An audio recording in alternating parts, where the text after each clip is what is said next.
اچھا ایک چیز میں یہاں پر آخر میں ایک شیئر کرنا چاہوں گا اپنا ریفلیکشن.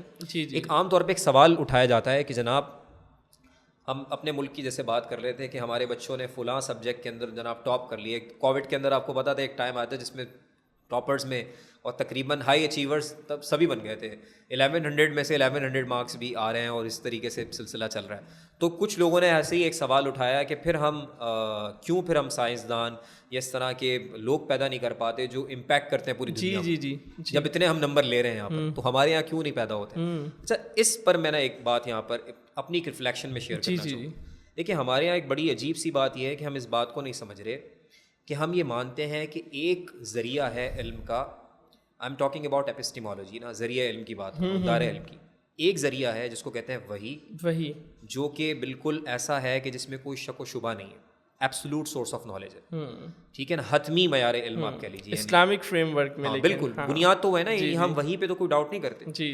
لا ریب فیہ کی جو صفت ہے نا وہ وحی کے علاوہ تو کسی چیز کی, قرآن کے علاوہ تو نہیں ہے. بالکل ہمارا ایمان ہے کہ ہماری جو کتاب ہے کتاب اللہ ہے, اس میں کوئی ڈاؤٹ نہیں ہے, ایبسولوٹ سورس آف نالج ہے, حتمی علم کا ذریعہ ہے جس میں کوئی شک نہیں ہے. اور ہمیں یہ بات بھی پتہ ہے کہ جو ادر سورسز آف نالج ہیں وہ ٹینٹیٹیو ہیں. اور یہ میں بات عرض کرتا چلوں کہ یہ بات میں نہیں کر رہا. اب آپ یہ دیکھیں کہ سائنس ہم پڑھتے ہیں نا, بچوں کو فلسفی آف سائنس کا نہیں پتہ ہوتا.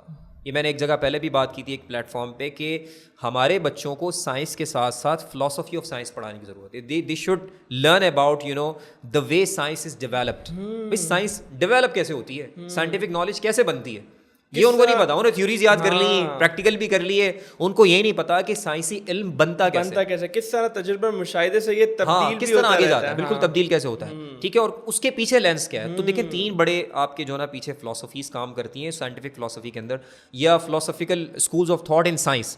پازیٹیوزم ہے, انٹرپریٹیوزم ہے اور پوسٹ پازیٹیوزم ہے. دیکھیں پوسٹ پازیٹیوزم کے اندر بات یہ ہوتی ہے کہ جناب سائنٹیفک ریسرچ کے نتیجے میں جو علم آپ کے پاس آ رہا ہے وہ حتمی نہیں ہے. یہ خود اب اس پورے مطلب ڈومین میں بات سامنے آ گئی ہے کہ that is tentative subject to the availability of new evidence.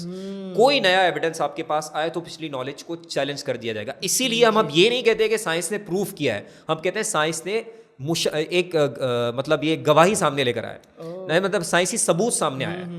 ہم اب پروف نہیں, ہم کہتے ہیں کہ science provides you evidence not proof. ٹھیک ہے, وہ ثابت نہیں کرتی, وہ ایک دلیل اور ایک گواہی سامنے لے کر آتی ہے, ایک ایویڈنس سامنے لگا. اور جس تھیوری کا جتنا زیادہ ایویڈنس ہوتا ہے وہ ایمپیریکلی اسٹرانگ سمجھی جاتی ہے. لیکن اب وہ جو مائنڈ سیٹ ڈیولپ ہو چکا ہے, اب اس کو پھر اس پہ لانے میں ایک ٹائم چاہیے. اور اسی طرح کہ اس میں جب تک شعور ہمارا بیدار نہیں ہوگا خود سائنسز کو لے کر اس کی فلسفی کو سمجھنا ضروری ہے.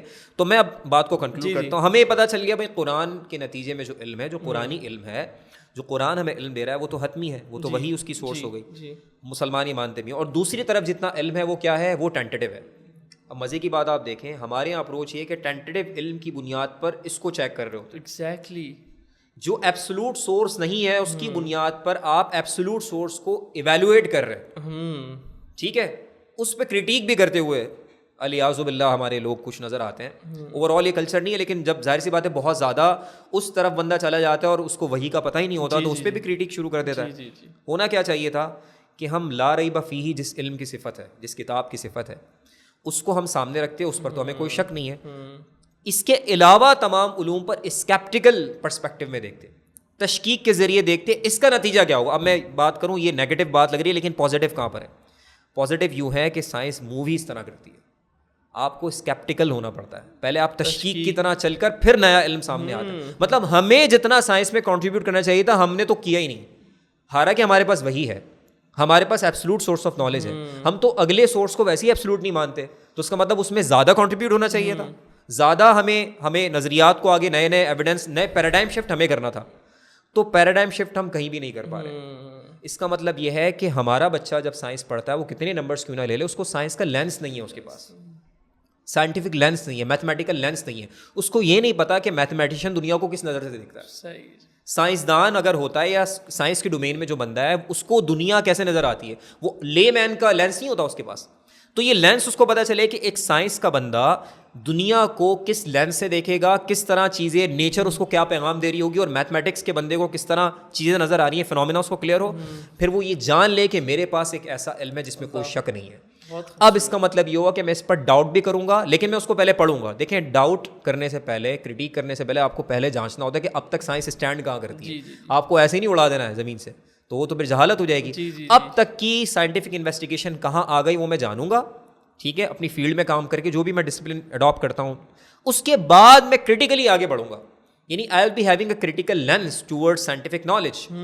تو پھر میں اس فیلڈ میں پیراڈائم شفٹ کرنے کے قابل ہوں گا جیسے کہ لوگوں نے کیا, اور ٹرینڈ سیٹر بنیں گے. And this will be a way towards leading in the field of science. تو میرے خیال میں نمبرز سے زیادہ امپورٹنٹ یہ, نمبرز بھی امپورٹنٹ ہے, امپورٹنٹ چیز یہ ہے کہ بچوں کو سائنٹیفک لینس ملے, میتھمیٹکس کا لینس ملے, اور اس کے ساتھ انہیں یہ پتا ہو کہ وہی کیا چیز ہے, قرآن کیا ہے. دین آپ دیکھیں گے کہ یہ واقعی اپنی فیلڈ میں کنٹریبیوٹ کر پائے.